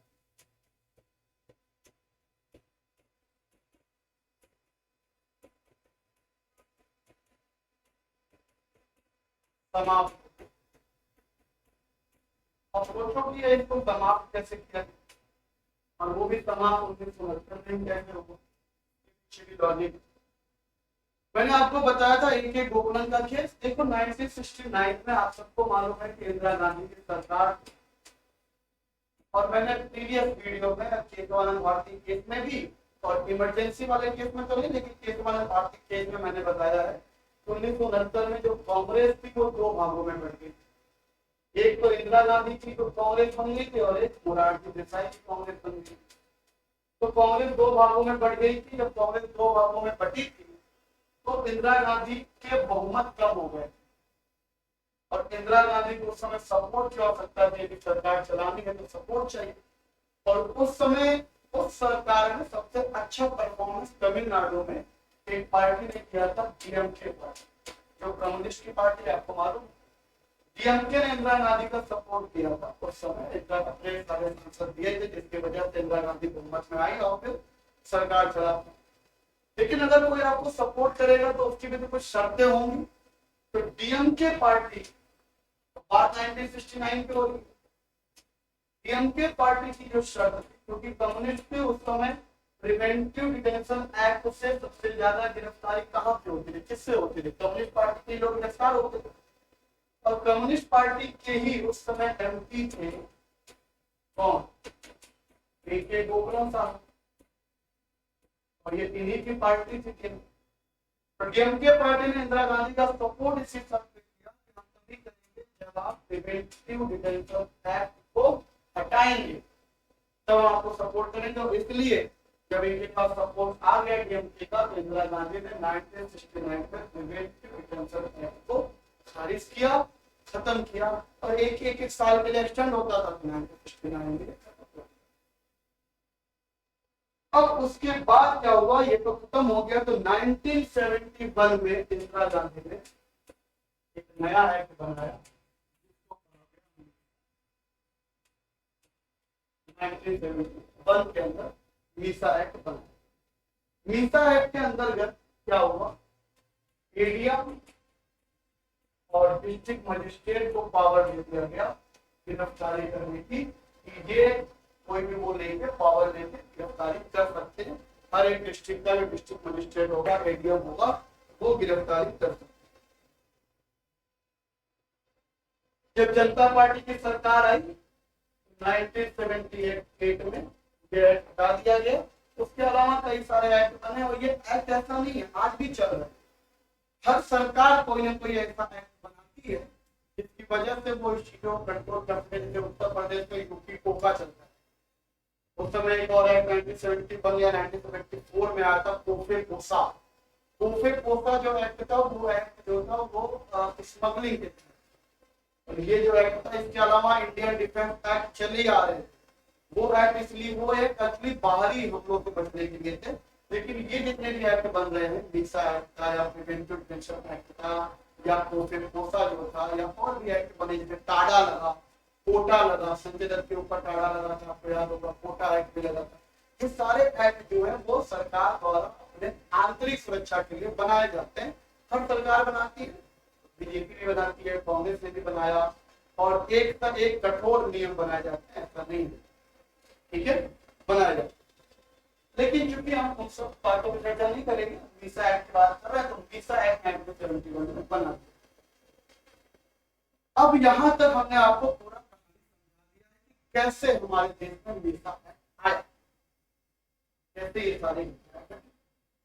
अब हम आपको आखिरी उस मुद्दे पे ले जा रहे हैं जहां से ये सारे कारनामे शुरू हुए, जहां से ये सारा खेल शुरू हुआ, और मीसा एक्ट के तहत क्या क्या हुआ, क्या क्या चेंजेस हुए, और सुप्रीम कोर्ट ने कैसे अपने माथे पे हैबियस कॉर्पस केस में कलंक लगाया, उसके बारे में हम लोग चर्चा करते हैं। कैसे कलंक लगा उसके बारे में बात करेंगे। तो चलिए अब हम लोग सबसे इंपॉर्टेंट चीज पे बात करेंगे। आप सबको मालूम है 25 जून 1975 के बाद हमारे देश में इमरजेंसी लगा, लगभग 40 इमरजेंसी के जो आर्टिकल्स हैं, अगर हम बात करें आर्टिकल के बारे में, 352, 356, सारे आर्टिकल जो है वो इमरजेंसी के आर्टिकल आपको मालूम। और हमारे यहाँ जो आर्टिकल 25 जून 1975 को लगाया, वो आर्टिकल 352 के तहत आर्टिकल 352 के तहत जो लगा, उसमें एक साफ साफ नियम है। जब आर्टिकल 352 के तहत इमरजेंसी लगेगी, आर्टिकल 358 ऑटोमेटिक एक्टिव हो जाएगा।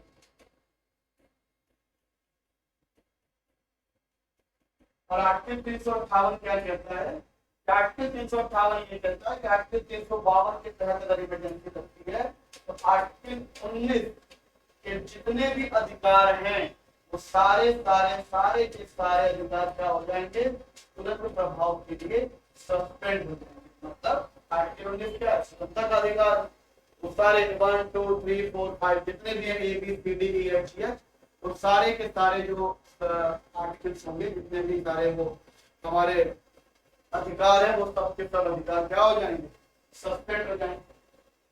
आर्टिकल 359 जो है वो बहुत महत्वपूर्ण आर्टिकल है। आर्टिकल 359 के अंदर एक प्रावधान है, अगर हमारे देश में इमरजेंसी लगती है, देश में इमरजेंसी लगती है, यदि प्रेसिडेंट चाहे, ये बहुत इंपॉर्टेंट, प्रेसिडेंट के चाहने से, यदि राष्ट्रपति चाहे तो आदेश निकालकर, आदेश निकालकर और भी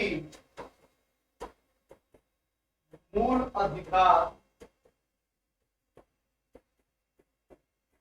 को सस्पेंड कर,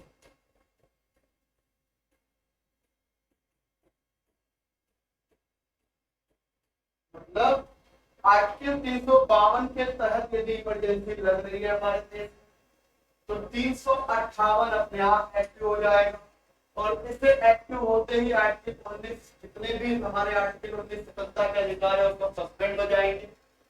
आर्टिकल 359 में एक और अधिकार राष्ट्रपति को हमारे दिया गया है कि अगर हमारे प्रेसिडेंट को ये लगता है कि इमरजेंसी लेवल पे है तो वो अगर चाहे तो कोई भी नियम आदेश निकालकर और भी मूल अधिकारों को सस्पेंड कर सकता है। और उस समय तो राष्ट्रपति, आपको मालूम शायद उस समय जो थे राष्ट्रपति कोई मुस्लिम थे, मुझे याद नहीं आ रहा, इंदिरा गांधी के बहुत ही करीबी थे। इंदिरा गांधी ने उनको बनवाया था, असम से वो आए थे, शायद असम से आए थे जब वो बने थे। तो ये जहाँ तक याद आ रहा है उस समय जो थे, थोड़ा मैं रिकॉल कर लेता हूँ जहाँ तक मुझे लग रहा है।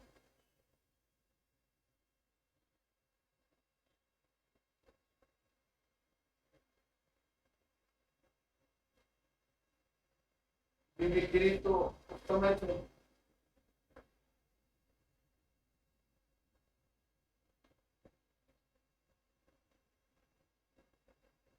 फर्रुखुद्दीन अली अहमद जी, फर्रुखुद्दीन अली अहमद जी उस समय, और उन्हीं इंदिरा गांधी के बहुत करीबी थे। इंदिरा गांधी ने उनको जिताया था। तो इस 25 जून 1975 को जब हमारे देश में 25 जून 1975 को जब हमारे देश में लगा इमरजेंसी, तो सबसे पहले तो आर्टिकल 19 क्या हो गए, सारे के सारे आर्टिकल सस्पेंड कर दिए। आर्टिकल 19 की सारी पावर क्या कर दी गई, सस्पेंड कर दी गई, कोई दिक्कत ही नहीं थी, सारे स्वतंत्रता के अधिकार आपके सस्पेंड हो गए। आर्टिकल 359 के तहत, आर्टिकल 359 के तहत प्रेसिडेंट ने आदेश निकाल दिया और उन्होंने आर्टिकल 14, 21 और 22 को भी क्या कर दिया, सस्पेंड कर दिया। आर्टिकल 21 और 22 को भी सस्पेंड कर दिया। इसका मतलब जीवन का अधिकार, स्वतंत्रता का अधिकार। 22 का मतलब प्रिवेंटिव डिटेंशन के जो नियम थे वो सारे नियम को भी उसने क्या कर दिया, मतलब जो भी 3 महीने वाला अलग पड़ता है, ये सब सारी चीजें उन्होंने क्या कर दिया, खत्म, सारे अधिकारी मतलब कोई भी आर्टिकल नहीं छोड़ा। आर्टिकल 21 के तहत आप कोई रिट भी, कोई चाहे तो रिट भी नहीं जारी करवा सकता है, क्योंकि वो आर्टिकल सस्पेंड है, वो काम ही नहीं करता। तो आप किस आर्टिकल के तहत जाके रिट करवाएंगे, तो रिट भी नहीं करवा सकते। मतलब आपसे व्यक्ति से हैबियस कॉर्पस का अधिकार ही छीन, हैबियस कॉर्पस का अधिकारी छीन लिया। अब जाकर सुप्रीम कोर्ट में केस नहीं कर सकते हो कि हमें गलत तरीके से गिरफ्तार किया गया है, सिंह बॉडी वाला केस कोई नहीं, क्योंकि सारे आर्टिकल्स को उन्होंने क्या कर दिया, सस्पेंड कर दिया। उम्मीसा एक्ट के तहत सबको गिरफ्तार किया गया। और जैसा कि मैंने बताया उम्मीसा एक्ट तो उस समय चल ही रहा था, उम्मीसा एक्ट के 3 महीने की गिरफ्तारी तो हो ही सकती थी। तो उसके बाद जो एडवाइजरी बोर्ड था, एडवाइजरी बोर्ड के अंदर सरकार ने सारे योग्यता रखने वाले जजेस को भर दिया और उन सारे जजेस को, ऐसे ऐसे जजेस को भरे जो सरकार के सपोर्ट में फैसला दे, तो सारे जजेस भर दिए गए योग्यता वाले। अथॉरिटी हमेशा योग्यता वालों की थी, योग्यता वाले जितने भी जज थे वो सरकार के प्रभाव में थे, तो वो फैसला सरकार के हिसाब से दे रहे। मतलब एक पूरा एक कानून बना दिया गया था हाईकोर्ट। कुछ बचा तो नहीं था, सब कुछ तो बंद कर दिया गया। उस समय आर्टिकल 226 के बारे में मैंने आपको डिस्कस किया था। तो आर्टिकल 226 के तहत हाई कोर्ट में याचिका दायर, हाई कोर्ट में याचिका दायर की गई वहां पे कुछ लोगों के द्वारा।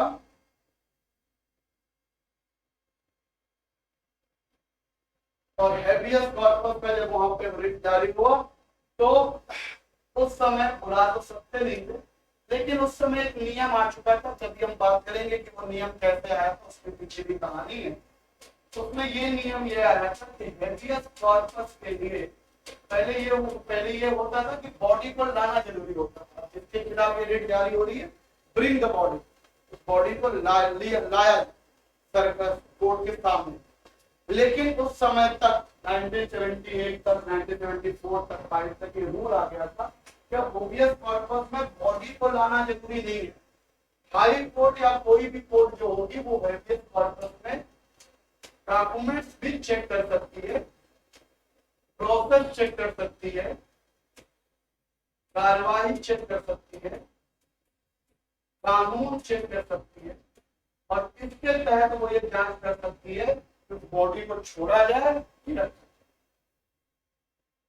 मतलब पहले हैबियस कॉर्पस में ऐसा नियम नहीं था। पहले हैबियस कॉर्पस में ये नियम था कि आपको लाना पड़ेगा बॉडी को, लेकिन अब नहीं है। जब हाई कोर्ट में याचिका दायर हुई तो 9 हाई कोर्ट्स ने सहमति जताई और उन्होंने कहा कि हम सुनवाई करेंगे, चाहे कुछ हो। सुनवाई करने के लिए 9 high court, Allahabad high court भी था, दिल्ली हाई कोर्ट भी था, बॉम्बे हाई कोर्ट भी था, कर्नाटका हाई कोर्ट भी था, राजस्थान हाई कोर्ट भी था। इस सारे हाई कोर्ट मिलकर 9 हाई कोर्ट ऐसे जिन्होंने सुनवाई करने के लिए तैयार हो।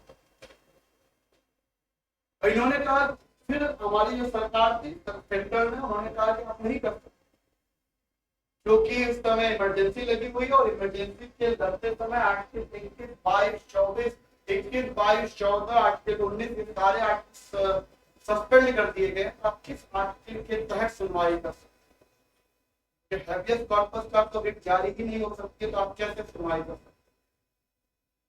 लेकिन हाई कोर्ट ने कहा कि हम हैबियस कॉर्पस पे नहीं सुनवाई करेंगे, लेकिन हम ये तो देख ही सकते हैं कि जो मीसा एक्ट आपने लगाया है उसका प्रावधान सही है कि नहीं है, या जितने भी एक्ट लगाए हैं उस एक्ट को सही तरीके से लगाया गया है कि नहीं लगाया गया है, या जो आपने ये एक्ट सारे पास किए हैं उस एक्ट को प्रोसेस तो हम चेक कर ही सकते। हम बंदी को नहीं बुलाएंगे, हम बंदी का जांच नहीं करेंगे, लेकिन हम प्रोसेस चेक करेंगे। और इसी में एक और बात हुई जो पर्सनल फ्रीडम की बात थी, स्वतंत्रता का अधिकार था। उन्होंने कहा पर्सनल फ्रीडम जो है वो केवल और केवल आर्टिकल 21 के तहत नहीं है। आर्टिकल 21 तो सस्पेंड है, आर्टिकल 21 के तहत तो पर्सनल फ्रीडम है, लेकिन इसके अलावा जो पर्सनल फ्रीडम है वो नेचर लॉ भी है। मतलब कुछ ऐसे रूल्स भी होते हैं जो प्राकृतिक अधिकार होते हैं, जो किसी आर्टिकल में मेंशन नहीं होते हैं, लेकिन वो प्राकृतिक अधिकार होते हैं, और उन अधिकारों की जांच तो हम कर ही सकते हैं। आपने आर्टिकल 21 सस्पेंड किया, नेचर लॉ सस्पेंड किया ही नहीं, तो हम नेचर लॉ पे सस्पेंड करेंगे। हम नेचर लॉ के अंतर्गत जो स्वतंत्रता का अधिकार है उसको हम जांच कर सकते हैं, तो वो सस्पेंड नहीं, यहाँ वो हो सकता है, वो कोर्ट के हाथ में होता है। यह बात हुई तो सेंट्रल गवर्नमेंट ने क्या किया, मीसा एक्ट में संशोधन कर, मीसा एक्ट के तहत उन्होंने संशोधन कर दिया। और संशोधन उन्होंने क्या किया, उन्होंने धारा 16A लगाया, 17A लगाया और 18 लगाया मीसा एक्ट में। तो क्या है ये धारा? धारा के अंतर्गत मीसा एक्ट में उन्होंने क्या चेंजेस कर दिए? उन्होंने जो महत्वपूर्ण चेंजेस मीसा एक्ट में कर दिया, 16A के अंतर्गत उन्होंने ये कह दिया इमरजेंसी के अंदर इस एक्ट पे कोई सुनवाई नहीं हो सकती। 17A के अंदर उन्होंने कह दिया इमरजेंसी में इमरजेंसी में यदि ये एक्ट लागू हो रहा है तो एडवाइजरी बोर्ड जो है इसके बिना आदेश के भी व्यक्ति 3 महीने से लेकर 2 साल तक गिरफ्तार रहे, मतलब हद कर दी। एडवाइजरी बोर्ड की पावर को भी खत्म कर दिया। हो गया होगा उस समय तो एडवाइजरी बोर्ड में चले नहीं क्या नहीं थे, लेकिन कुछ संशय रह गया होगा, बात हो गई होगी। उन्होंने मीसा एक्ट के अंदर ही ये प्रावधान ला दिया कि अभी तक 3 महीने तक का था। आर्टिकल 22 के अंतर्गत यही था, प्रिवेंटिव डिटेंशन के अंदर यही था कि आप 3 महीने तक गिरफ्तार कर सकते हैं। आर्टिकल 22 तो सस्पेंड है, आर्टिकल 22 की तरफ से तो आप लड़ ही नहीं सकते। और मीसा एक्ट के अंतर्गत इन्होंने ये प्रावधान कर दिया कि अब जो भी गिरफ्तारी होगी वो 3 महीने से लेकर 2 साल तक अगर सरकार चाहे तो गिरफ्तार कर सकती है। ये सारा खेल जो है ना प्रोसेस एस्टैब्लिश्ड बाय लॉ के कारण, क्योंकि सरकार के हाथ में पावर बनाने की बात आ रही थी, उसी समय लागू हो गया। अब उसका मिसयूज होना ही हो रहा। 18 के अंतर्गत उन्होंने आर्टिकल 18 धारा 18 जो उन्होंने लगाई और उसके अंतर्गत उन्होंने क्या कर दिया, उन्होंने मीसा में एकदम हद कर दी। उन्होंने कहा जो पर्सनल लिबर्टी होती है, जो स्वतंत्रता का अधिकार होता है, जो पर्सनल लिबर्टी होती है, वो ना ही आर्टिकल 21 से मिलेगी, वो तो वैसे भी सस्पेंड है, और इसके अंदर लिखवा दिया ना नेचर लॉ से।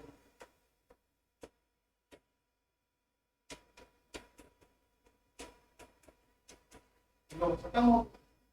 हाई कोर्ट इसी बेस पर तो सुनवाई कर रही थी कि हम लेटेस्ट लॉ के अंतर्गत सुनेंगे। इन्होंने साफ साफ मीसा एक्ट के अंतर ही प्रावधान, उस समय इंदिरा गांधी के लिए कुछ कठिन थोड़ी था।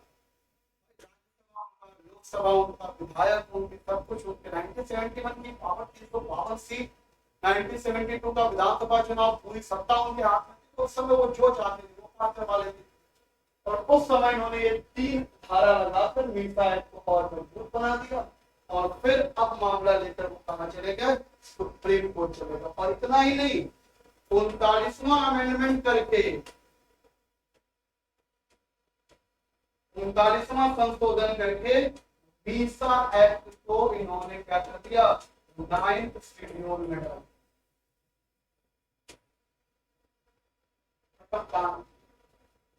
9th शेड्यूल का मतलब अब उस पर सरकार कोई रिव्यू, पुलिस से कोई रिव्यू कर ही नहीं सकती। 9th शेड्यूल बनाया गया था लैंड रिफॉर्म के लिए, लेकिन उसका मिसयूज आप देख सकते हैं किस लेवल पे हो रहा है। और ये सब करके ही सेंट्रल गवर्नमेंट तुरंत कहां चली गई, सुप्रीम कोर्ट। किसके खिलाफ चली गई, हाई कोर्ट के खिलाफ चली गई। जो हाई कोर्ट सुनवाई करने के लिए कह रही थी उसके खिलाफ सुप्रीम कोर्ट चली गई सेंट्रल गवर्नमेंट, और सेंट्रल गवर्नमेंट में सुप्रीम कोर्ट में चली गई, वहां सुनवाई किया। और वहां पर सुनवाई ये हुआ, पहली चीज कि हाई कोर्ट इस केस की सुनवाई कर ही नहीं।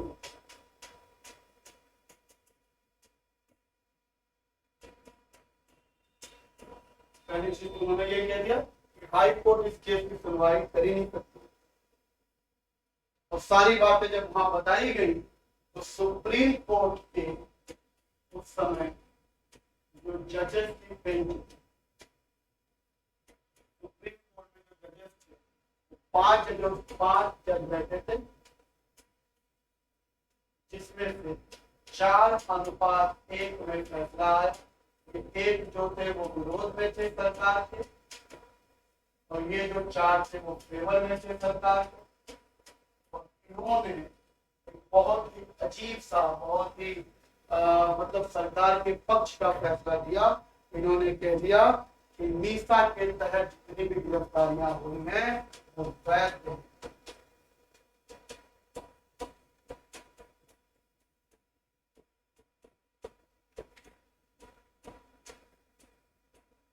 मीसा के तहत गिरफ्तारी जो हुई है सही है, क्योंकि चूंकि सुप्रीम कोर्ट उसने ये बोला अपने, उसमें ये 4 लोगों ने बोला कि हम चूंकि ये प्रोसीजर एस्टैब्लिश्ड बाय लॉ है तो हम इसके अंदर अपना रिव्यू नहीं दे सकते हैं, हम केवल प्रोसेस चेक करेंगे।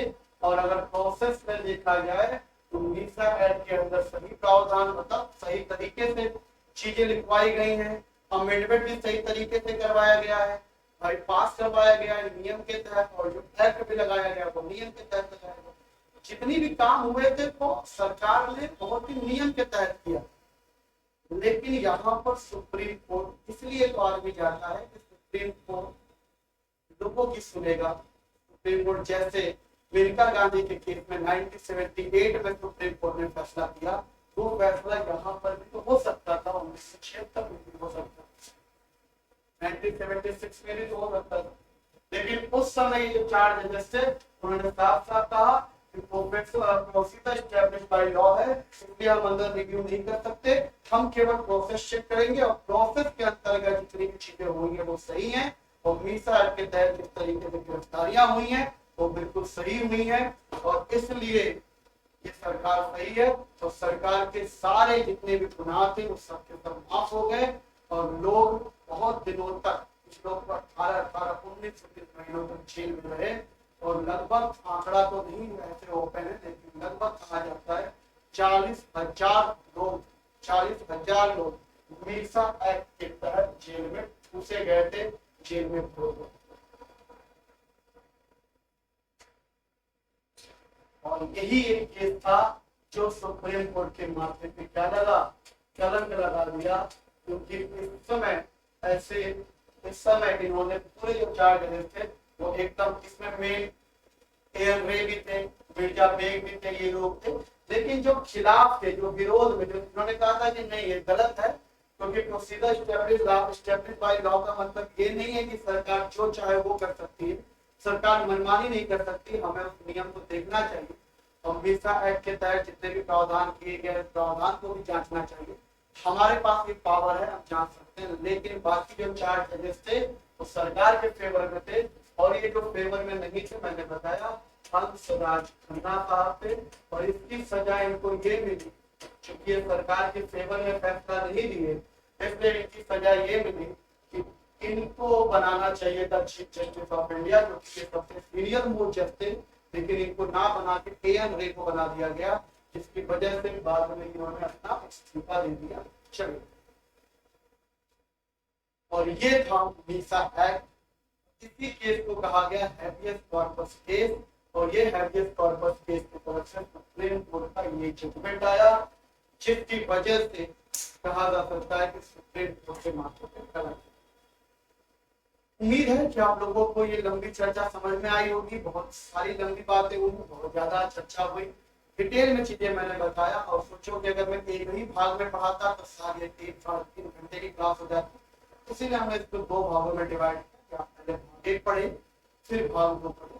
और अगर आपको अच्छा लगा हो तो आप कमेंट जरूर करके बताइएगा मुझे कि क्लास, लंबी क्लास आपको अच्छी लगती है, या इस तरीके से जो डिटेल में आपको बताया जाता है वो आपको पसंद आता है कि नहीं आता है, आपको पूरे टर्म समझ में आते हैं कि नहीं, पूरा लॉजिक समझ में आता है। तो मेरा एक मानना है कि अगर आपको इस तरीके से कोई चीजें बताई जाए तो मुझे लगता है कि आपको चीजें जीवन भर के लिए याद भी हो जाती हैं, और आप कहीं भी समाज में रह सकते हैं।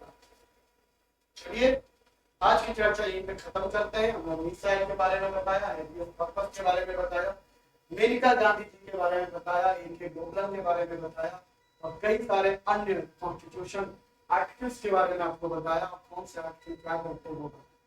चलिए, यहाँ पे विदा लेते हैं, और कुछ टॉपिक अगर आपको पढ़ना होगा, कोई ऐसा मुद्दा जो आप पढ़ना चाहते हैं, जिस पर आप चर्चा करना चाहते हैं, जिनके बारे में आप जानना चाहते हैं, आप कमेंट करके बता सकते हैं। जय हिंद, जय भारत, फिर मिलेंगे अगले